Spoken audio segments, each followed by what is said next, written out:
Iya. Anda melihatnya seperti apa?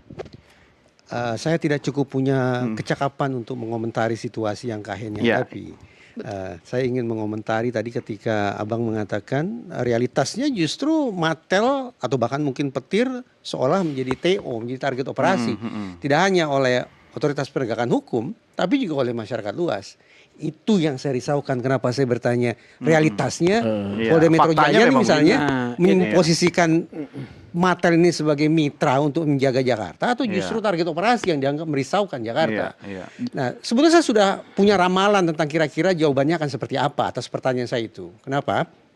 Terkenang oleh saya di Amerika Serikat itu, Mas, ada riset yang mengejutkan bahwa kalaulah harus dibandingkan antar etnik di Amerika Serikat, potensi mati, tepatnya risiko ya, resiko kematian warga kulit hitam itu lebih tinggi. Betul. Daripada etnik-etnik lain. Hispanik gimana Hispanik? Tinggi juga, tapi tetap yang paling tinggi adalah warga kulit hitam. Apa sih penjelasannya? Terjelaskan lewat implicit bias, bias implisit. Bahwa ini bukan lagi masalah secara rasional menangkap ciri-ciri calon-calon pelaku kejahatan. Apakah dia menampilkan gelagat mencurigakan? Apakah dia membawa barang-barang yang mencurigakan? Tidak, tapi implicit bias. Pokoknya kalau itu orang kulit hitam, maka seketika di benak otoritas personil penegakan hukum itu muncul kewaspadaan yang eksesif, kewaspadaan yang ekstra, yang berlebihan. Sehingga mereka menjadi lebih impulsif untuk menggunakan cara-cara kekerasan guna melumpuhkan orang yang secara subjektif, secara bias dianggap akan menampilkan perbuatan berbahaya ini. Padahal belum tentu. Padahal belum tentu. Mulai dari menggunakan pentungan sampai paling ekstrim adalah menggunakan senjata api ke arah bagian tubuh yang mematikan. Nah, apa yang saya katakan? Kalau implicit bias ini juga terus bermain-main di kepala personil penegakan hukum dan tidak sesegera mungkin dibendung, saya khawatir realitas nanti kegelisahan sosial sebagaimana yang terjadi di Amerika Serikat. Masih ingat dalam kasus Black Lives Matter ya, bagaimana orang kulit hitam disakiti dan dibunuh dengan begitu gampangnya. Jangan-jangan juga akan terjadi di sini. Tentu saja saya tidak berharap demikian, tetapi ini menjadi isu yang sangat serius bahwa yang namanya implicit bias, bias implisit secara signifikan diketahui mempengaruhi alam berpikir dan pola kerja personil penegakan hukum di Amerika Serikat.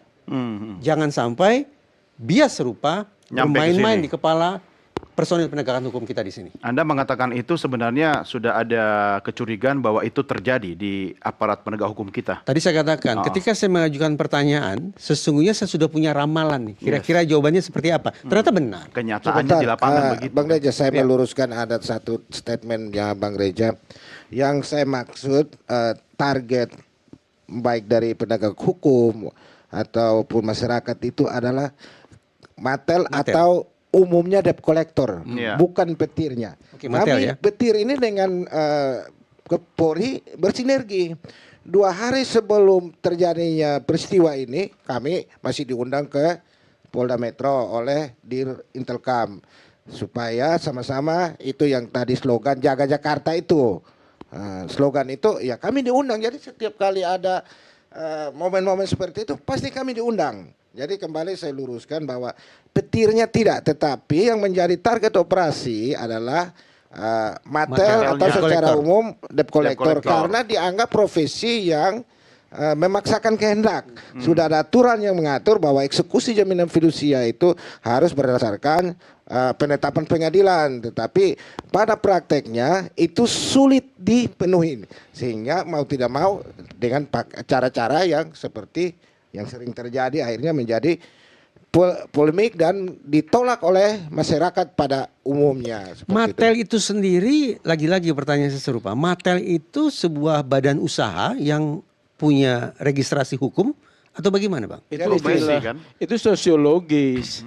Jadi Mattel itu bukan sebuah badan usaha. Badan usaha. Kumpulan orang saja. Bukan juga. Itu adalah penilaian sosiologis ya masyarakat. Karena apa? Karena keahlian mereka mendeteksi lebih cepat ya pergerakan kendaraan seperti elang gitu loh ya.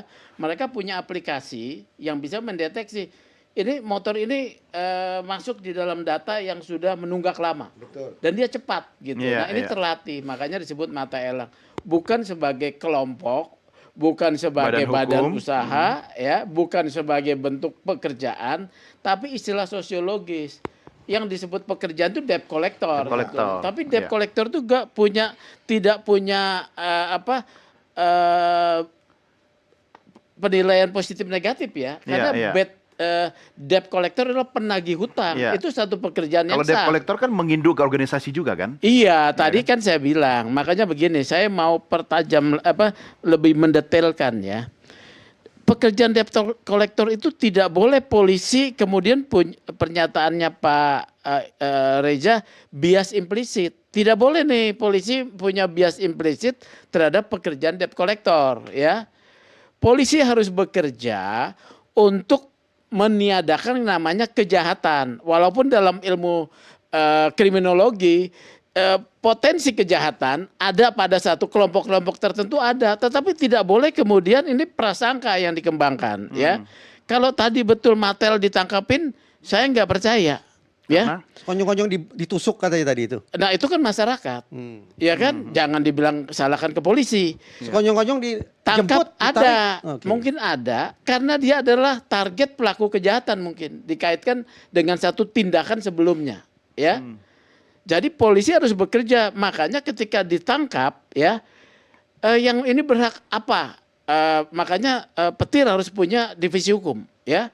Begitu dia ditangkap tidak punya pembuktian bahwa dia tangkap, tuntut gitu loh.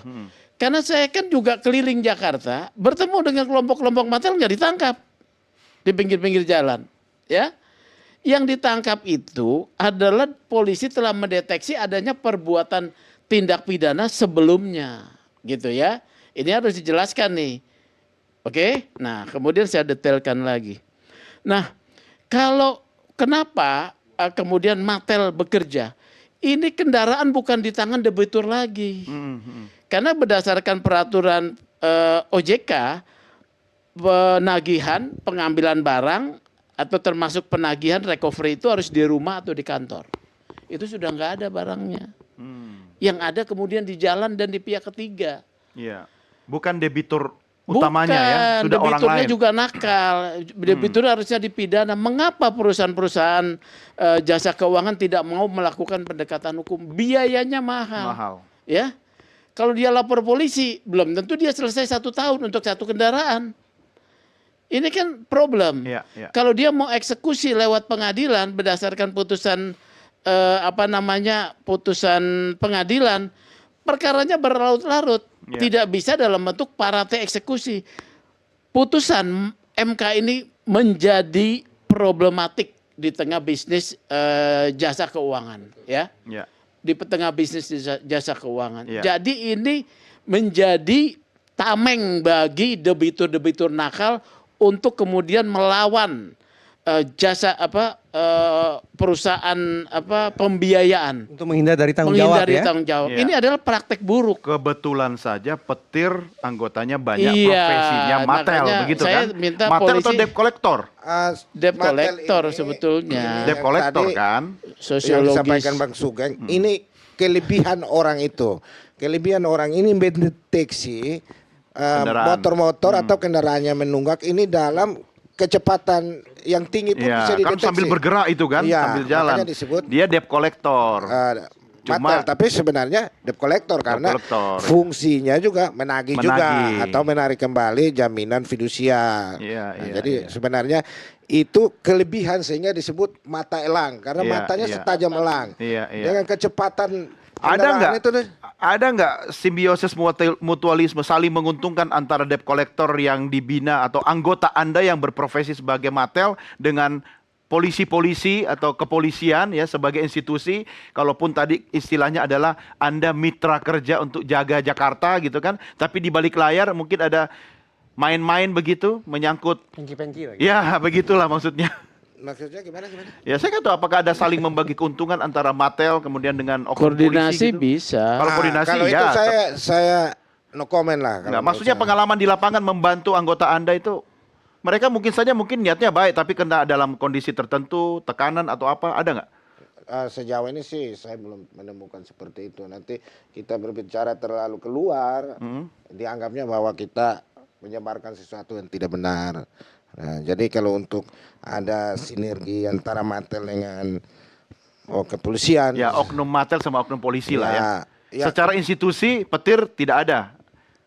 tidak ada, Tidak ada, ya. Secara institusi sih tidak ada. Kerjasamanya adalah sama-sama jaga Jakarta begitu ya. Iya, jadi kalau untuk organisasi itu ya kami ya juga sama-sama terlibat aktif dengan Polri untuk menjaga kenyamanan Ya, Jakarta. kalau diundang ke kepolisian misalnya, diundang ke Polda gitu, apa yang dilakukan kepolisian kepada Anda dan teman-teman dari Petir? Diajak bicara, diedukasi, atau disampaikan sesuatu penyuluhan tentang hukum dan sebagainya, atau apa? Atau bicara tentang bagi hasil misalnya? Oh enggak, pada umumnya sih ya mungkin ya, seperti kemarin kita diundang itu bahwa berdasarkan hasil intelijensi dari kepolisian bahwa ada kemungkinan timbul konflik-konflik seperti ini sehingga kita diundang untuk masing-masing organisasi ini mengontrol aktivitas anggotanya. Oh, bagus dong ya kalau begitu Iya. kan. Makanya tadi saya bilang bahwa kalau untuk petirnya ya bersinergi dengan Polri. Baik. Kita rehat lagi ya. Nanti kita lanjutkan di segmen berikutnya. Pemirsa jangan kemana-mana, Merah Putih segera kembali sesaat lagi.